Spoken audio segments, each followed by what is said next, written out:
बांग्लादेश में जारी कोटा विरोध प्रदर्शनों के बीच प्रधानमंत्री शेख हसीना ने इस्तीफा दे दिया। वह देश छोड़कर भाग गईं। इस वक्त वो भारत की शरण में हैं।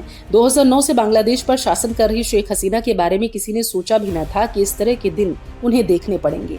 हालात हाथ से निकल चुके हैं। ढाका में प्रधानमंत्री आवास में प्रदर्शनकारी घुसे हुए थे। देखते ही देखते एक व्यापक सरकार विरोधी आंदोलन राष्ट्रव्यापी अशांति में बदल गया। प्रदर्शनकारियों की सबसे बड़ी मांग शेख हसीना का इस्तीफा के साथ देश छोड़ना था। सवाल ये उठता है कि ऐसा हुआ क्यों? आरक्षण को लेकर हुआ विवाद आखिर इतना कैसे बढ़ गया कि उस महिला को अपना देश छोड़ना पड़ गया, जिनके परिवार का नाम इतिहास के पन्नों में दर्ज है, जिनके परिवार के बारे में कहा जाता है कि उनकी वजह से ही बांग्लादेश बना और उसे आजादी मिली। बताएंगे आपको सब कुछ, लेकिन उससे पहले जल्दी से हमारे YouTube चैनल बेबाक पल्लवी को आप सब्सक्राइब कर लीजिए ताकि हमारे आने वाली हर वीडियो आप तक सबसे पहले पहुंचे। आइए अब वीडियो की शुरुआत करते हैं। जब आंदोलन ने लिया उग्र रूप।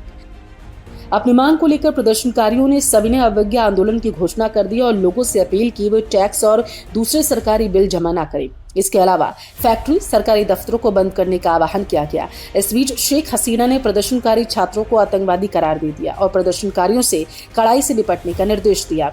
शेख हसीना के 15 साल के कार्यकाल में पहली बार इतने बड़े पैमाने पर प्रदर्शन हो रहा था। पहले माना गया था कि शायद सेना सरकार के समर्थन में होगी, लेकिन जो तस्वीरें सामने निकल कर आई वो चिंता का सबब बन गई। बांग्लादेश आर्मी के कई पूर्व प्रमुखों ने आर्मी से अपील की है कि वह छात्रों के खिलाफ कोई कार्रवाई न करे। बांग्लादेश आर्मी के पूर्व चीफ इकबाल करीम भुइया ने एक लिखित बयान में कहा कि सशस्त्र बल फौरन अपने मिलिट्री कैंप में लौट जाए, किसी भी इमरजेंसी हालात से निपटने के लिए तैयार रहें।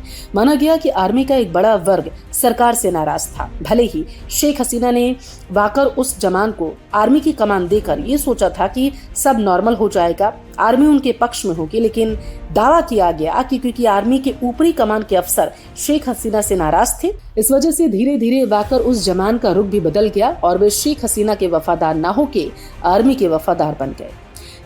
कैसे बेकाबू हो गए प्रदर्शनकारी? पिछले महीने जब प्रदर्शन हुए थे तब प्रदर्शन को लीड कर रहे 6 लोगों को डिटेक्टिव ब्रांच ने अरेस्ट किया। दावा किया गया था कि ये सेफ रहेंगे, लेकिन आरोप ये लगाया गया कि नाहिद इस्लाम, आसिफ महमूद और अबू बकर मजूमदार जो अस्पताल में इलाज करा रहे थे उन्हें उठाया गया। एक वीडियो बनाया गया जिसमें इन्होंने आंदोलन वापस लेने की बात कही।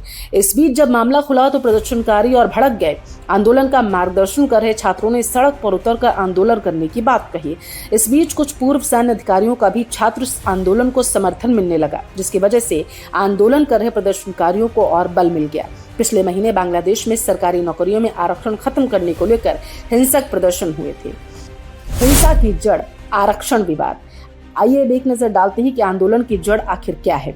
दरअसल बांग्लादेश 1971 में आजाद हुआ था और इसी साल बांग्लादेश में 80% कोटा सिस्टम लागू किया गया। इस दौरान इसमें कई बदलाव हुए और 2012 में इसमें आखिरी बार बदलाव हुआ, तब 56% कोटा था। इसमें स्वतंत्रता सेनानियों के बच्चों को नौकरी में 30%, पिछड़े जिलों के लिए 10%, महिलाओं के लिए 10%, अल्पसंख्यकों के लिए 5% और 1% विकलांगों को कोटा दिया गया।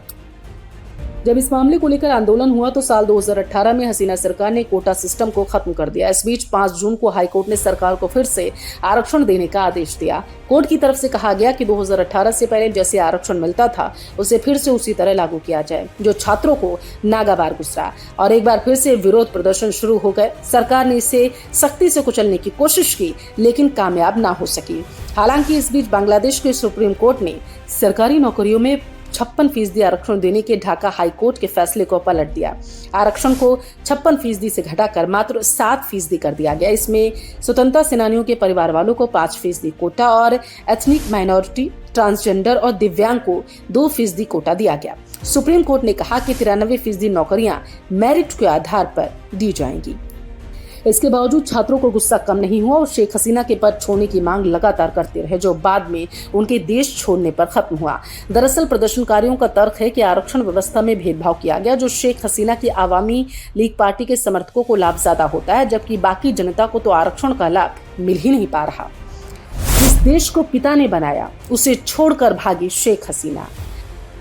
सोशल मीडिया पर एक वीडियो वायरल हुआ। दावा किया गया कि इस विमान के जरिए शेख हसीना ने देश छोड़ दिया।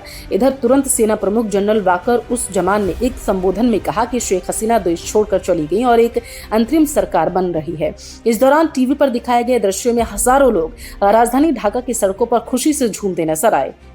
हजारों लोग हसीना के आधिकारिक आवास गढ़ भवन पर भी पहुंच गए और फिर जो कुछ भी मिला उसे लूट लिया। जो तस्वीरें वायरल हुई उन्होंने श्रीलंका में हुए विद्रोह की याद दिला दी, जो लोग अपनी जीत से ज्यादा खुश इसलिए थे क्योंकि उन्हें लूटपाट मचाने का समय मिल गया था। खैर, भारत के विदेश मंत्रालय ने अपने नागरिकों के लिए परामर्श जारी किया। कहा है कि बांग्लादेश में मौजूद सभी भारतीय नागरिक अत्यधिक सावधानी बरतें, अपनी आवाजाही सीमित रखें और ढाका स्थित भारतीय उच्चायोग से लगातार संपर्क में रहें। इसके अलावा सरकार ने अपने नागरिकों को अगले आदेश तक बांग्लादेश की यात्रा न करने की सलाह भी दी है। साथ ही उच्चायोग ने किसी भी प्रकार की सहायता या आपातकालीन स्थिति में मदद के लिए हेल्पलाइन नंबर 8801133076 जारी किया। लेकिन इस बीच दावा किया जा रहा है कि बांग्लादेश में हिंदू मंदिरों के निशाना बनाया जा रहा है, जो चिंता का विषय बना हुआ है।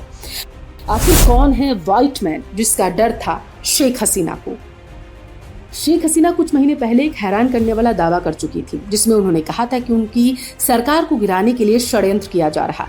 दावा किया गया था कि उनके पिता शेख मुजीबुर रहमान की तरह उनकी भी हत्या की जा सकती है और इसके पीछे एक व्हाइट मैन है। साथ ही उन्होंने बांग्लादेश और म्यांमार को मिलाकर एक नया ईसाई देश बनाने को लेकर खुलकर कहा था कि उनके ऊपर विदेश से दबाव बनाया जा रहा। यही नहीं, उन्हें अपने देश में एक एयरबेस बनाने पर दबाव बनाया जा रहा था। जब उन्होंने ऐसा करने से इनकार कर दिया तो उनकी सरकार को अस्थिर करने की साजिश की जाने लगी। दावा किया गया कि अगर शेख हसीना एक खास देश को बांग्लादेश में एयरबेस बनाने की परमिशन दे देती तो व्हाइट मैन की तरफ से उन्हें परेशान नहीं किया जाता। सवाल ये कि ये व्हाइट मैन कौन है? सवाल ये कि आखिर कौन सा देश वो है जो बांग्लादेश में एयरबेस बनाना चाहता था और आखिर उसका मकसद क्या था? शेख हसीना ने तो बांग्लादेश छोड़ दिया, लेकिन अपने पीछे छोड़ गई कई सारे सवाल जिनका जवाब मिलना अब शायद मुश्किल है। आप क्या सोचते हैं इस बारे में कमेंट करके जरूर बताएं। जय भारत।